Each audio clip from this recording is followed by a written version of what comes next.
Alors, bonjour à tous et bienvenue dans ce webinaire de Delubal Software. Donc, aujourd'hui, nous allons voir dans ce webinaire tout ce qui est calcul et dimensionnement des profilés formés à froid, donc selon l'Eurocode 3. Donc, pour ce webinaire, je serai donc votre présentateur Damien Tonnet. Il y aura également tout au long du webinaire M. Cosmacea qui sera présent pour pouvoir répondre à vos questions tout au long de ce webinaire. Alors au niveau de l'interface de GoToWebinar, vous pouvez donc via l'interface afficher, masquer le panneau de contrôle. Vous pouvez également poser vos questions via le chat, donc n'hésitez pas à tout moment à poser vos questions. Et vous aurez également une partie réglage au niveau de la partie audio si jamais vous avez au niveau du son, si vous voulez faire sortir la partie son sur votre PC ou sur un autre périphérique. Aussi, si vous avez d'autres questions en plus du chat, vous avez aussi ici notre appel de la boîte mail, donc info@delubal.fr, pour pouvoir envoyer vos questions. Donc, dans ce webinaire, on va voir plusieurs choses. Donc, on va dans un premier temps voir un peu la méthode, le principe, la méthode pour le calcul des profilés formés à froid à travers RFEM ou RSTAB. Donc, un peu le déroulé de la méthode à appliquer. On va rappeler également quelques principes, les principes de base pour la détermination des propriétés de sections efficaces au niveau des profilés formés à froid. Et puis après, on passera sur la partie modélisation calcul. Donc là, on verra sur un modèle comment changer la section.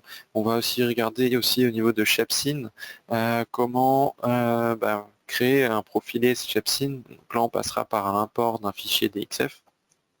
On va voir comment créer un profilé formé à froid sur Shepsyn avec les différents réglages liés au profilé à froid, donc sur Shepsyn 9. Et après, on fera le calcul des profilés, donc appliqués sur des barres dans un modèle, là cette fois-ci sur RFEM, et on utilisera le module RFStyle Code Format. Donc par rapport au logiciel, donc que ce soit avec RFEM ou RSTAB, donc c'est les deux logiciels de calcul de structure 2D, 3D qui sont développés par Delubal Software.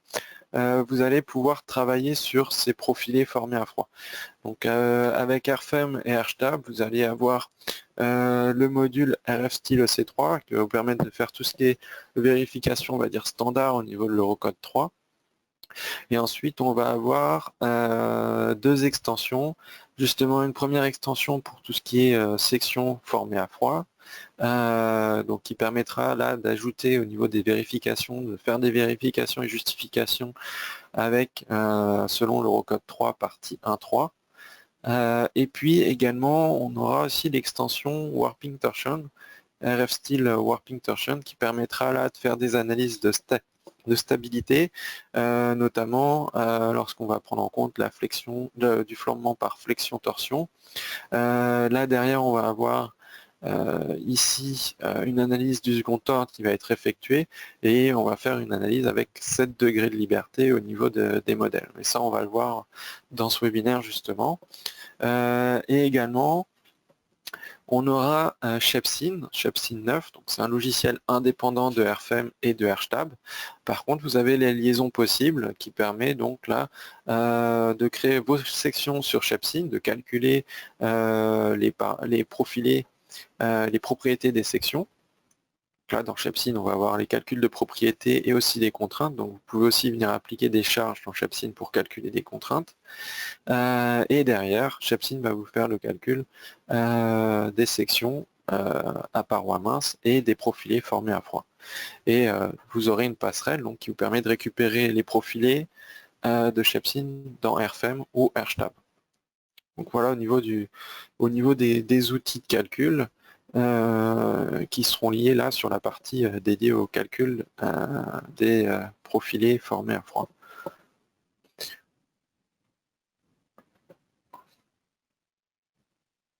Ok. Pour la partie calcul sur les profilés formés à froid, on va avoir tout d'abord, si vous êtes avec des profilés formés à froid, on va dire standard en L, en Z, en C, en U, en méga, vous allez pouvoir, donc qui sont déjà présents en partie dans la bibliothèque de section, tout ce qui est standard, vous allez pouvoir les utiliser. Donc si oui ou non, en fonction de ça, on va avoir un choix. Un premier choix, donc oui, mes sections sont déjà dans la bibliothèque de RFEM et RSTAB. Dans ce cas-là, je peux directement passer avec RFStyle Code Format Sections pour faire le calcul et ici déterminer les sections, la section efficace.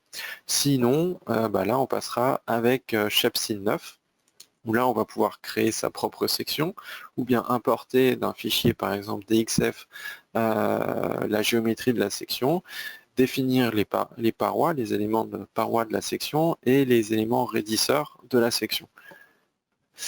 Et ensuite, donc dans le cas où on passerait avec Shepsyn, une fois qu'on a fait sa section dans Shepsyn, on peut la réinjecter dans le modèle et dans ce cas-là faire la vérification, faire le calcul de la section efficace directement dans le module qui est dans RFEM ou RSTAB.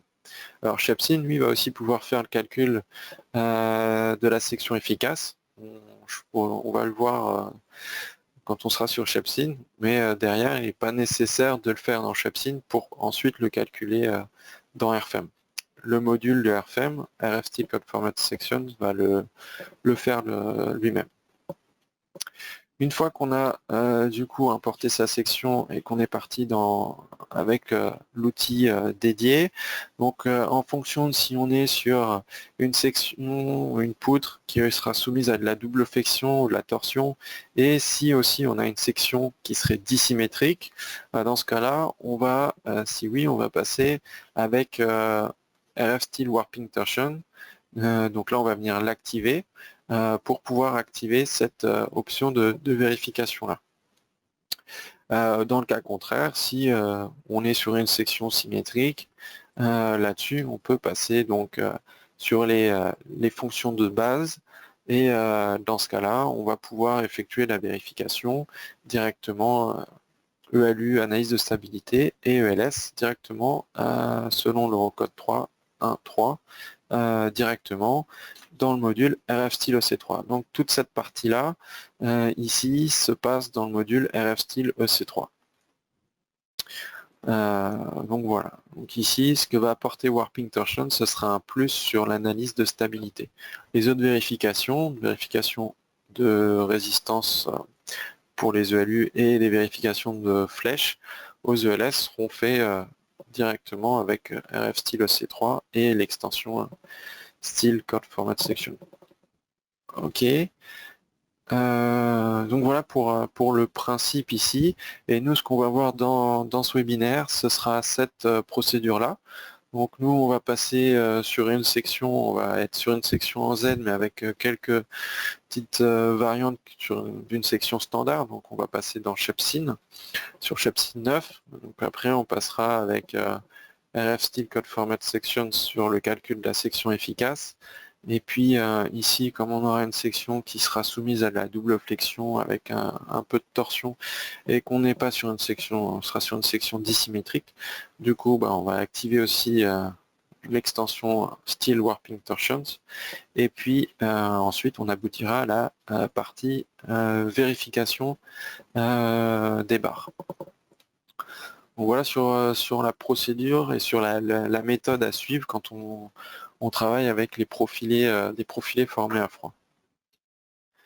Alors, au niveau des propriétés pour la section efficace, donc sur les bases là-dessus, sur un petit rappel sur les bases sur la procédure, donc on va dans un premier temps faire une vérification des proportions géométriques. Donc là, ça sera selon l'Eurocode 3.1.3. Donc vous avez ici un petit extrait, c'est au paragraphe 5.2 où là on a un petit extrait du tableau. Donc après le tableau, c'est qu'une partie du tableau, où on a un contrôle ici, une vérification en fonction des ratios, largeur, épaisseur, qui sont faits au niveau des parties pour les raidisseurs. Ensuite, on va venir prendre en compte le voilement de plaque local en déterminant une section efficace, où là, ici, derrière, on part aussi avec des ressorts avec une raideur K infinie. Donc là, c'est selon la méthode de la largeur efficace qui sera effectuée. Vous allez ensuite avoir une troisième partie où là on va considérer le flambement du raidisseur, donc flambement par distorsion. Et sur cette partie-là, donc elle va être décomposée en plusieurs parties. Alors là-dessus, dans l'Eurocode, ça sera dans la partie au paragraphe 5.5. Dans toute cette partie-là, vous allez retrouver des informations là-dessus aussi. Donc dans un premier temps, on va considérer les raidisseurs comme des barres avec des appuis élastiques de raideur K. C'est ce qu'on a de schématisé ici. Donc on a une décomposition de la section ici avec avec une raideur K qui sera déterminée en fonction ici des déplacements. Donc là on aura cette première partie-là. Notamment cette partie-là où on voit justement ici à droite les sections en fonction si on est en compression, flexion. Cette partie-là, elle pourra être vue dans Shepsyn pour voir le modèle, cette étape intermédiaire.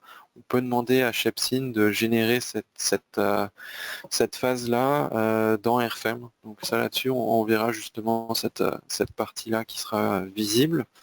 Ensuite, on va avoir le calcul de la contrainte critique de flambement élastique pour les raidisseurs, où là, on va récupérer justement la raideur de ressort. On aura calculé. Donc en fonction, on aura différents cas aussi, si on a un raidisseur de bord ou si on a un raidisseur intermédiaire au niveau de nos sections. Et ensuite, on passera sur le calcul des coefficients de réduction pour le flambement du raidisseur, avec également le calcul lambda. Ensuite, on passera sur le calcul de l'épaisseur réduite des raidisseurs. Donc là, ici, on a le petit schéma, et ça aussi, on le verra dans RFEM au niveau de la section efficace avec les calculs d'épaisseur réduite. Donc ça, c'est aussi visible dans Shepsyn. Et donc voilà, une fois qu'on a fait ça, donc on a les propriétés de la section, on a le reste du déroulé de calcul qui s'effectue avec le calcul des propriétés de la section. Donc ça, c'était juste un petit rappel sur le déroulé, sur les différents points pour le calcul des propriétés de section efficace. Donc on va pouvoir passer maintenant sur RFEM. Juste, on va voir le modèle qui va être vu aujourd'hui. Donc là, ici, on a notre modèle de charpente que nous avons déjà modélisé. Et ici, par exemple, on a ici des sections en I, des pannes, des IPE, on a des IPE au niveau des pannes, et ces pannes-là, on va venir par la suite les changer.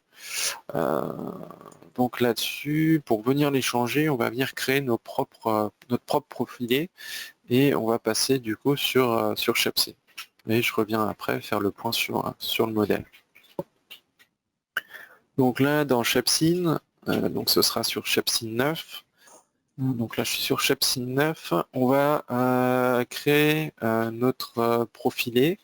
Donc ce sera un profilé en Z avec différents raidisseurs sur ce profilé-là. Donc là, je vais passer par un fichier DXF que j'ai déjà. Donc là, je vais faire fichier importer. Et j'importe mon profilé en Z. Hop.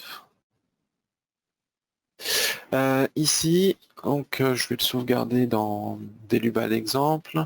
On va venir activer ici les parties C sur T pour les propriétés de section efficace, justement. Et ici, on va aller ensuite dans les paramètres de calcul, tout de suite de la section. Et on va venir faire quelques réglages, quelques modifications sur les paramètres. Alors ici, on va rien avoir à changer, on va juste déjà définir un matériau de référence. Donc Donc là, je vais aller dans la bibliothèque chercher un matériau de référence.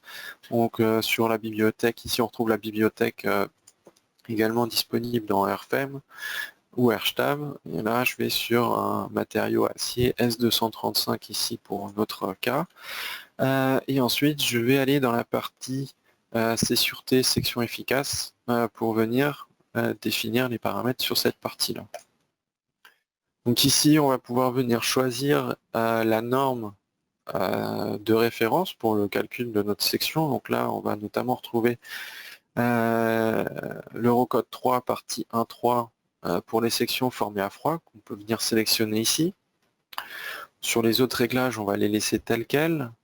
Et on va juste avoir une partie ici, sur la partie section efficace, où là on retrouve les paramètres par rapport notamment au calcul. Donc là, c'est les références par rapport au calcul au tableau 5.1 que je vous ai montré en un extrait tout à l'heure, où on va faire les ratios sur cette partie-là. Donc les différents points, ici les raidisseurs en fonction de certains ratios, on va avoir les équations 5.2a et 5.2b en référence ici. Et puis après, ici, ce que je vous disais, donc pour afficher l'étape intermédiaire où il nous modélise la section pour le calcul après des rigidités de ressort. Donc là, on peut lui demander à ce qu'il affiche le modèle RFEM pour le calcul de la section. Ici, je vais le désactiver, mais je vous montrerai après. J'ai déjà un modèle avec la vue de ce que ça donne sur cette partie-là, sur la modélisation. Et ici, on va juste négliger les moments qui seraient moments fléchissants qui seraient liés à un excentrement du centre de gravité, ici au niveau du calcul de la section efficace. Donc voilà pour ces parties au niveau des paramètres de calcul. Donc là, on n'a plus qu'à valider. OK et OK. Donc là, on va venir importer. Donc là, j'ai mon profilé, j'ai ma section, c'est ce que j'ai au niveau du DXF. Donc c'est juste, on va dire, la fibre neutre du profilé.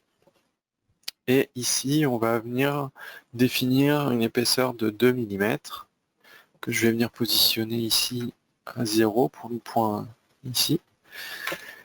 Et on va faire appliquer. OK. Et donc là, on a notre profilé qui est modélisé directement. Donc si je double-clique sur un élément, je retrouve l'épaisseur ici de l'élément. Voilà. Ici, au niveau de Shepsyn, comme on a déjà sélectionné les paramètres sur la partie pour spécifier qu'on sera sur des profilés à froid, donc là j'ai les largeurs théoriques qui sont calculées automatiquement ici. On a aussi toujours la main pour venir modifier certaines données là-dessus. Et ensuite, on va avoir des points spécifiques, notamment la définition des éléments des raidisseurs à ce niveau-là. Donc là, on va pouvoir définir nos raidisseurs. Donc je vais venir sélectionner les éléments qui sont les raidisseurs de ma section.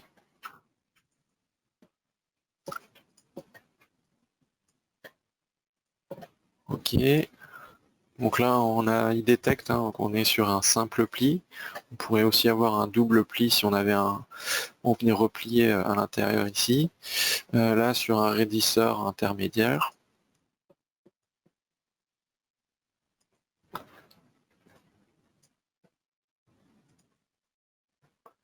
Ici, et puis le dernier à ce niveau-là. OK. Donc là, on a les différents raidisseurs, et après, on va pouvoir venir ici préciser les éléments de la section, les différentes parois de la section. Donc là, ici, on va avoir une première partie qui sera ici. OK, donc là, il détecte, il y a également le raidisseur numéro 1 qui est intégré dans cette partie de la section. Je peux venir sélectionner ensuite cette partie-là. Et ensuite, cette partie-là. Hop. Et je peux venir sélectionner ça. OK. Donc là, j'ai la référence de raidisseur qui est prise en compte en fonction de ce qui avait été défini ici. OK. Les autres onglets, je ne vous ai pas montré, mais ça reprend les données des éléments qu'on a définis pour la section. OK. Voilà à ce niveau-là. Ensuite, on va pouvoir venir effectuer donc, le calcul pour avoir les propriétés de la section. Donc ici, pour ça, on a juste à lancer les calculs, à afficher les résultats. OK. Là, il nous met un message pour nous dire que il n'y a aucune charge, aucun cas de charge qui n'a été défini. Donc derrière, comme il n'y a pas de charge, il ne va pas pouvoir définir et calculer les propriétés de section efficace. Donc ça, c'est pas grave, on va pouvoir venir les activer par la suite. On peut faire OK. Donc là, ici, on va déjà avoir les propriétés de la section. Donc là, je vais juste me mettre avec un... Donc là, je suis avec un affichage isoband au niveau de l'épaisseur de la section. Donc là, j'ai déjà les propriétés de la section qui sont calculées. Je peux les afficher ici, comme ceci. Ici, je retrouve déjà les propriétés de section également dans la partie des tableaux de Shepsyn. OK. Et là, on va pouvoir lui demander de calculer la section, les propriétés pour la section efficace. Donc là-dessus, on va juste venir dans les données, on va revenir créer un cas de charge. Je crée juste un cas de charge ici. OK. Et je vais définir une charge dans ce cas de charge. Donc ici, on peut créer plusieurs barres. Donc dans Shepsyn, vous pouvez aussi faire des études sur des barres avec des charges appliquées dessus directement dans Shepsyn. Donc là, on va partir sur la barre, on va dire numéro 1. La position, on va se mettre à 0. On va juste mettre un effort ici de compression. Les autres efforts, je vais les mettre à 0. OK. Ici.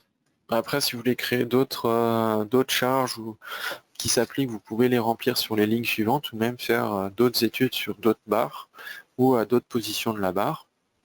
Ici. Et on va ensuite pouvoir lancer le calcul maintenant.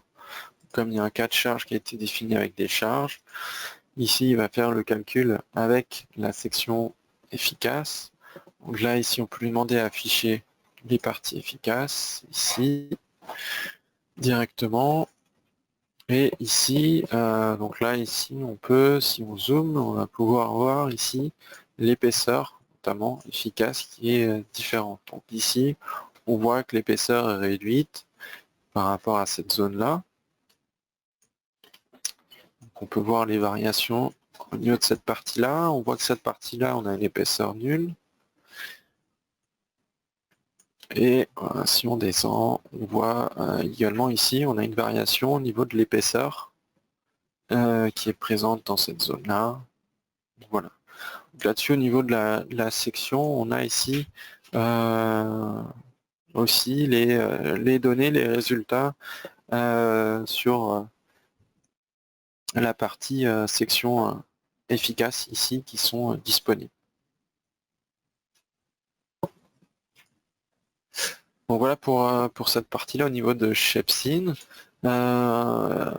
Juste avant de passer sur RFM, je vais vous montrer du coup ce qui est disponible lorsque vous faites le calcul en activant l'option pour avoir aussi la modélisation RFM.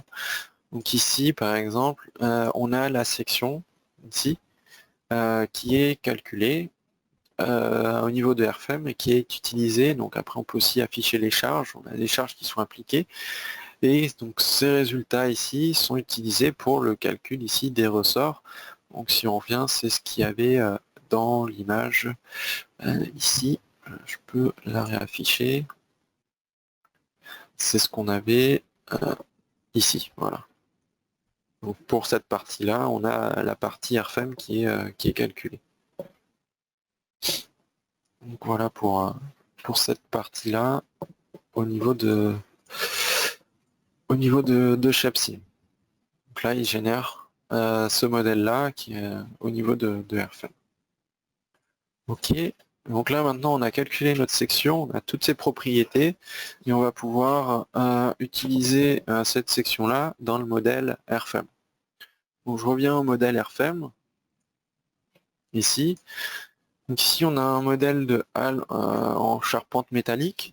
Donc là pour la modélisation, on va pas refaire la modélisation, mais la modélisation vous pouvez la faire rapidement de cette structure-là. Vous pouvez notamment passer dans les outils de génération de modèles de barres. Et ici, on va avoir générer le modèle de barre et on va avoir une halle 3D. Et derrière, ici, vous allez pouvoir venir renseigner les différentes dimensions, différentes caractéristiques de la halle à modéliser, de la charpente à modéliser. Donc les dimensions, le nombre de travées, la hauteur, hauteur de faîtage, hauteur d'égout. Vous pouvez ensuite venir définir des zones pour des contreventements, venir régler les différentes sections pour les poteaux, pour les pannes, pour les arbalétriers, les éléments de contreventement, et vous pouvez aussi passer par là, en même temps générer les charges, en même temps que vous générez le modèle. Donc derrière, ça générera les différents cas de charge en fonction de ce que vous sélectionnez pour la création et la génération du modèle. Donc là-dessus, vous pourrez passer par cette fonction-là, c'est ce qui a été utilisé pour générer le modèle ici. Ok, donc ici on est en affichage avec un code couleur par section, ce qui permet là d'identifier rapidement aussi les sections qui composent le modèle. Donc là on retrouve ici les IPE en vert, ici, qu'on va venir changer du coup avec des sections en Z, donc celles qu'on vient de créer au niveau de Shepsine. Juste avant, on peut regarder les charges qui sont appliquées sur ce modèle-là. Donc ici, on a créé des charges ici de poids propre au niveau de la toiture. On a également des charges de neige, des charges de vent dans les axes, dans la direction X positive, en pression, dépression, dans la direction Y positive ici, en pression et également dépression. Et puis on a également des cas d'imperfection, donc derrière au niveau du modèle, on a des combinaisons qui sont générées au second ordre, qui sont analysées et calculées au second ordre. Voilà, si je reviens sur les paramètres ici de calcul, donc là on retrouve les cas de charge, on a également un cas de précontrainte qu'on avait défini dans le générateur de modèle. Et ici, on a donc activé on est sur des analyses ici en second ordre, et on a activé les imperfections sur lesquelles on a appliqué des règles, notamment pour que les imperfections se combinent, donc l'imperfection en X ne soit pas combinée lorsqu'on a un vent en Y, et inversement pour l'imperfection en Y, qu'elle ne soit pas combinée quand on a un vent en X. Donc pour avoir juste les cas les plus défavorables, on combine l'imperfection en X uniquement avec les cas de charge de vent en X, et l'imperfection en Y uniquement avec les cas de charge de vent en Y, ici. Puis après on retrouve les combinaisons de charge, et puis les combinaisons de résultats. Voilà par rapport au modèle. Et là, on va venir changer du coup les sections ici. Donc je vais juste double-cliquer sur une barre, et cette barre-là, on va venir changer la section, et on va aller chercher la section qu'on a créée. Donc là, ici, on va aller chercher les sections de Shepsine. Donc là, alors là, c'est celle que j'ai déjà, celle qu'on a créée tout à l'heure était dans Delubal exemple, et c'était alors je l'ai pas sauvegardé, donc il aurait fallu la sauvegarder avant. Je vais revenir dessus, sinon après on peut reprendre celle que j'ai créée ici. Donc pour qu'elle soit utilisée au niveau de la section, qu'elle soit utilisable, ne pas oublier de sauvegarder ici la section une fois que vous l'avez créée. Hop. Donc là je reviens au niveau de RFEM, et normalement, hop. devrais l'avoir ici, voilà. Donc ça, c'est celle que je viens de sauvegarder, je peux l'utiliser. OK. Donc là, je récupère la section, je récupère ses propriétés également, qui ont été calculées dans Shapsin, et on va venir l'appliquer au niveau du modèle. Donc là, ici, j'ai bien, si on se décale ici, j'ai bien mes sections qui correspondent à celles qui ont été créées sur Shapsin. Et donc là, maintenant, on va pouvoir venir faire le calcul de ces barres-là, de ces pannes, dans le module RF Style EC3 avec l'extension pour les profilés à froid et Warping Torsion. Alors comme on va utiliser Warping Torsion et que Warping Torsion fonctionne sur les ensembles de barres, on peut déjà venir créer des ensembles de barres. Donc là, je vais par exemple faire une vue où je vais une visibilité où on va juste isoler les sections qu'on a créées ici, et je vais prendre juste cette série de pannes que je vais utiliser pour définir ici un ensemble de barres. OK. Puis le nom, par exemple, là-dessus, je peux le changer, donc je vais le changer. Alors, je sais pas si j'en avais créé un déjà. Oui, j'avais créé un nom pan Z. Après, vous pouvez renseigner ici le nom que vous souhaitez. OK. Donc là, j'ai créé des ensembles de barres pour les pannes. Et du coup, je vais pouvoir étudier ces ensembles de barres-là dans RF Style EC3 avec Warping Torsion. Donc là, je vais retourner dans les données ici et je vais venir chercher le module RF Style EC3. Vous le retrouvez ici et on le retrouve également dans la partie module additionnel, vérification acier, RF Style EC3. Et ici, donc, je vais pouvoir, donc là, ici, je vais faire le réglage sur un ensemble de barres.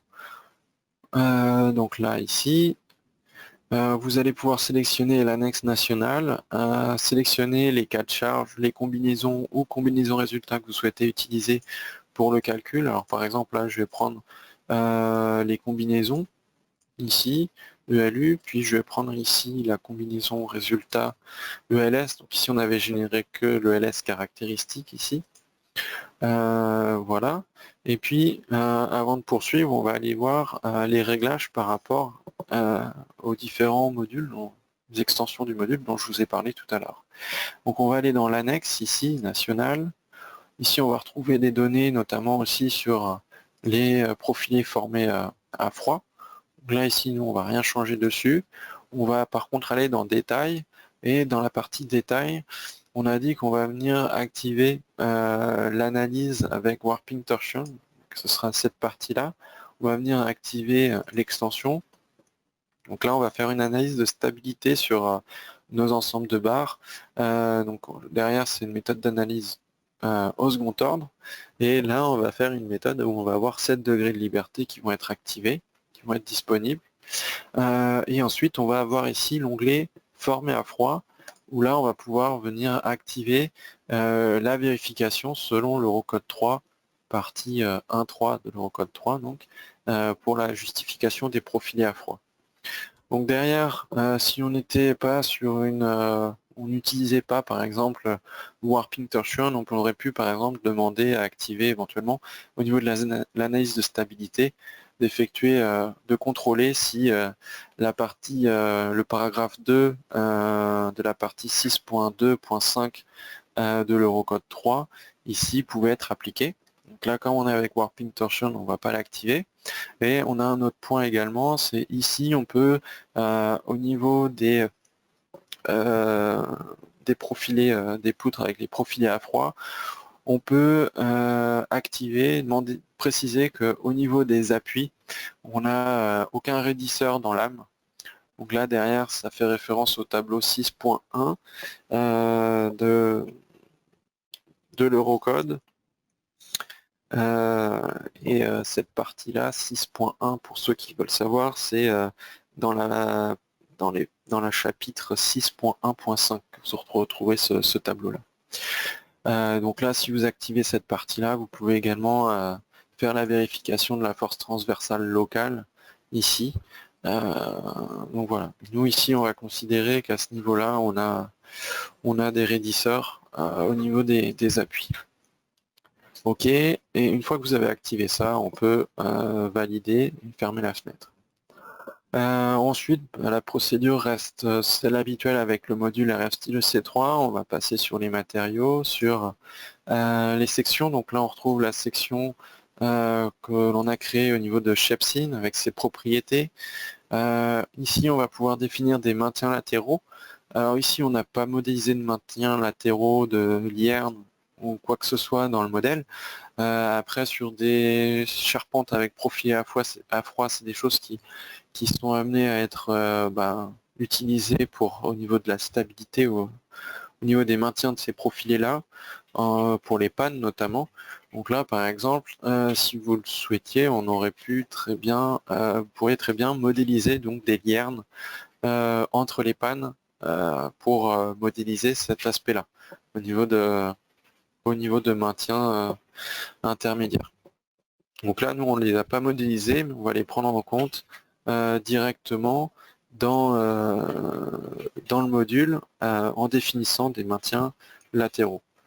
Donc ici, on va définir un maintien ici et on va dire que c'est un maintien défini par l'utilisateur. Et là, ici, nous, notre maintien, la lierne ici va juste maintenir en translation et pas en rotation. Donc là, on vient juste désactiver cette partie-là et elle se trouvera bien au milieu de la section. Donc on laisse la valeur à 0 ici. Ensuite, on a ici la définition qui est liée à Warping Torsions. Donc ici, on a la panne qui est représentée ici. On retrouve ici les 7 degrés de liberté pour l'analyse de stabilité. Et on va juste ici venir activer ici la translation au niveau de l'appui à ce niveau-là. Donc là, ce sera tout sur cette partie-là. Et ensuite, on va pouvoir continuer. Donc là, on n'a pas d'articulation de barres au niveau de notre ensemble de barres. Donc, ce serait si on avait des articulations entre barres dans un ensemble qui serait composé de plusieurs barres. Et ici, on va pouvoir définir les données pour l'état limite de service. Donc là, on va prendre l'ensemble de barres. C'était l'ensemble de barres 14, je crois. Ou 15. On va vérifier. Quel ensemble de barres? C'était la 14. Ok. Donc c'était la 14. Et puis là, au niveau de l'analyse, on pourra venir faire juste là la vérification dans la direction V. Donc là, c'est selon les axes locaux. Donc là, vous les retrouvez ici également. Ok. Et ensuite, on va voir la partie paramètres, ensemble de barres. Et dans cette partie-là, on a possibilité de prendre en compte des éléments supplémentaires sur les ensembles de barres. Notamment ici, on va pouvoir venir activer par exemple un panneau de cisaillement. Considérez ici que l'effet aussi du bac acier qui vient venir s'appuyer et sur lequel le bac acier qui sera fixé sur les pannes qu'on étudie. Donc ici, on va pouvoir notamment venir activer le panneau de cisaillement. On va pouvoir venir définir les dimensions. Donc là, la longueur du panneau, ce sera ici la longueur de ma pente. Donc, je peux venir sélectionner ici la longueur de pente, ici. Et puis l'espacement des poutres, donc c'est l'espacement des pannes qui supportent le bac acier. Voilà. Sur la semelle supérieure, donc oui, ça c'est bon, au niveau de la position. Et ensuite la description du bac acier, donc là on va pouvoir aller dans la bibliothèque pour venir sélectionner une référence de bac acier. Donc moi je vais prendre cette référence-là. Là vous retrouvez plusieurs références au niveau des bacs acier. Derrière on a un coefficient qui est calculé automatiquement en fonction de la configuration du bac acier sélectionné. Ensuite, on peut aussi préciser les goujons, les systèmes de fixation du bac acier si on est sur une fixation à chaque nervure ou si on est sur une fixation toutes les 2 nervures. Donc là, vous pouvez régler cette partie-là également. Ok. Et si d'autres points vous souhaitez prendre en compte d'autres points comme un maintien de rotation, là-dessus, vous pouvez aussi, si vous le souhaitez, prendre en compte ces points-là. Ok. Donc là, une fois que vous avez fait ces différents points, ces différents réglages, vous allez pouvoir lancer le calcul au niveau de RF stylo C3. Donc moi là-dessus, je vais directement passer sur un modèle où j'ai déjà lancé le calcul, comme ça on va gagner du temps là-dessus et on pourra voir d'autres choses.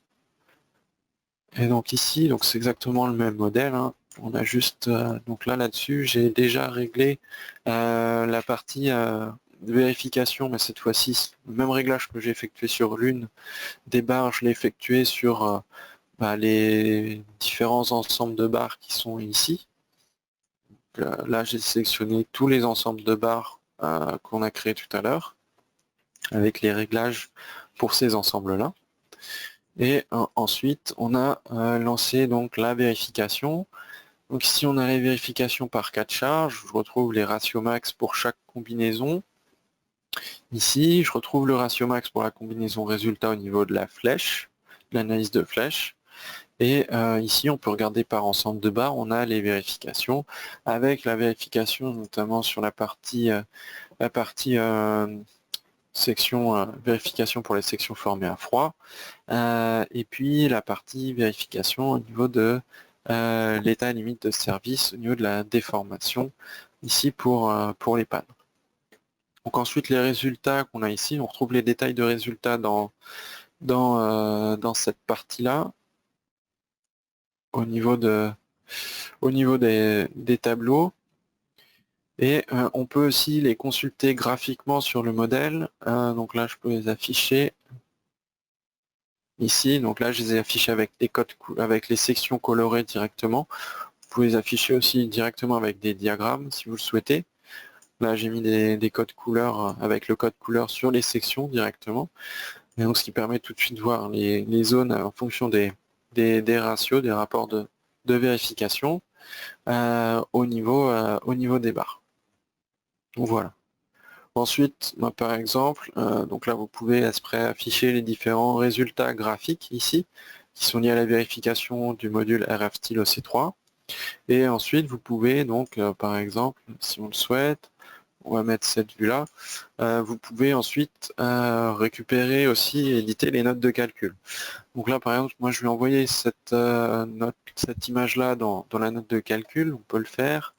Et vous allez voir dans la note de calcul, j'ai une note de calcul déjà avec juste la partie vérification RF stylo C3. Donc là, ok. Je l'ai tourné à 90, elle prend toute la hauteur de page. Et ici, on va pouvoir regarder donc la note de calcul. Donc ici, j'ai sorti une note juste sur RF stylo C3 avec le cas que j'ai créé pour les différentes pannes que j'ai sélectionnées. Donc là, je retrouve bien la vue avec l'image que je viens d'envoyer dans la note de calcul, avec les codes couleurs ici. Et si on remonte, donc là, je retrouve les différentes rubriques.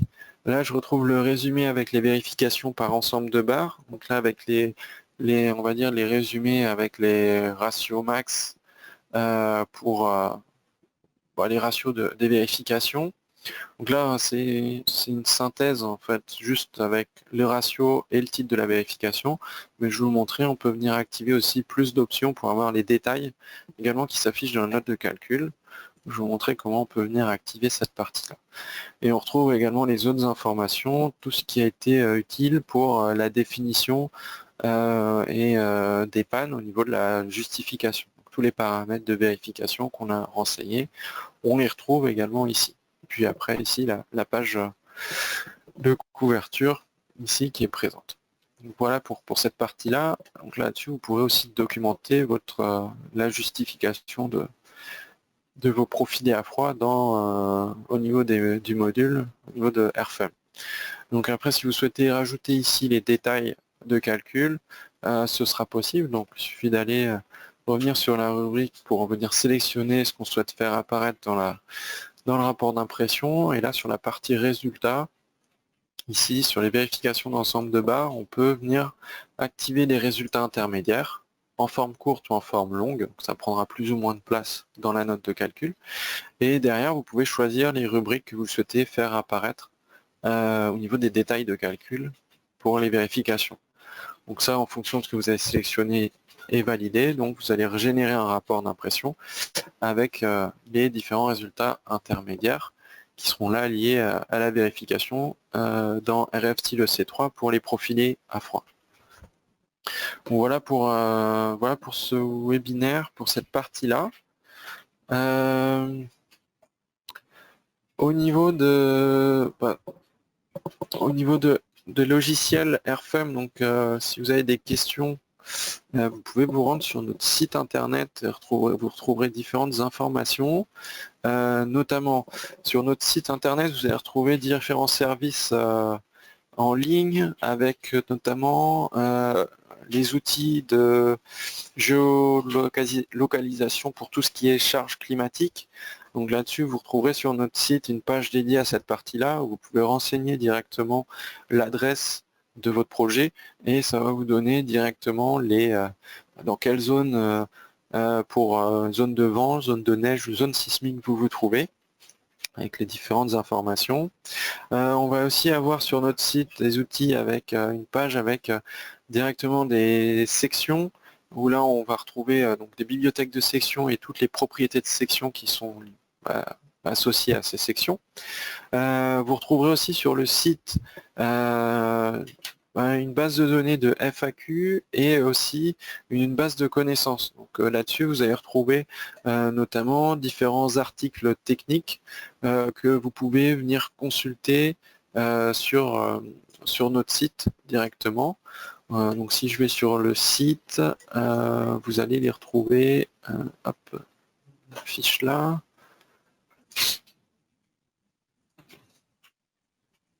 Ici, vous allez les retrouver notamment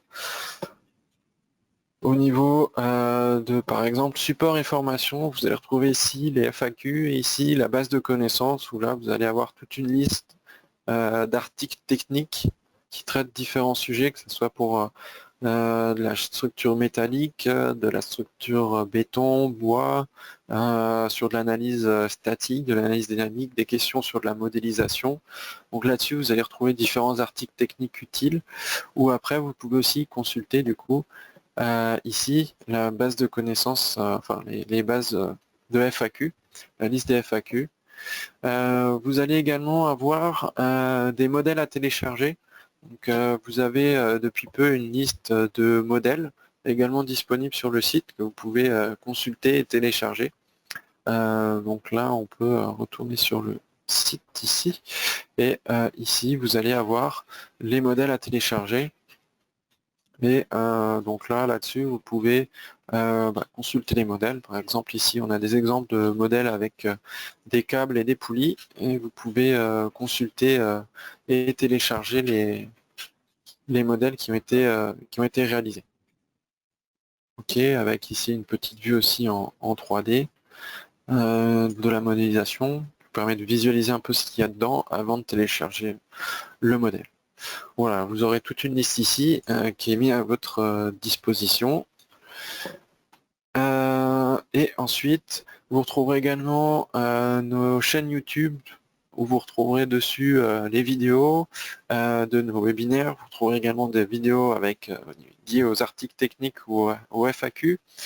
Là-dessus, vous allez avoir toute une base de vidéos aussi disponible sur YouTube ou sur notre site internet. Vous retrouvez également la boutique en ligne et vous pouvez aussi sur notre site télécharger la version d'essai qui est disponible en téléchargement, que ce soit sur Airfm, Shepsyn, Airstab. Là-dessus, vous aurez les différents modules. Donc voilà, donc si vous avez des questions en particulier, vous pouvez nous contacter donc soit par téléphone, soit directement par mail. Autre chose, si vous souhaitez être tenu informé de nos prochains webinaires ou prochains événements, n'hésitez pas à vous inscrire sur notre site à notre newsletter pour être tenu informé de toutes nos actualités. Bon voilà, je vous remercie pour votre participation et je vous dis à bientôt.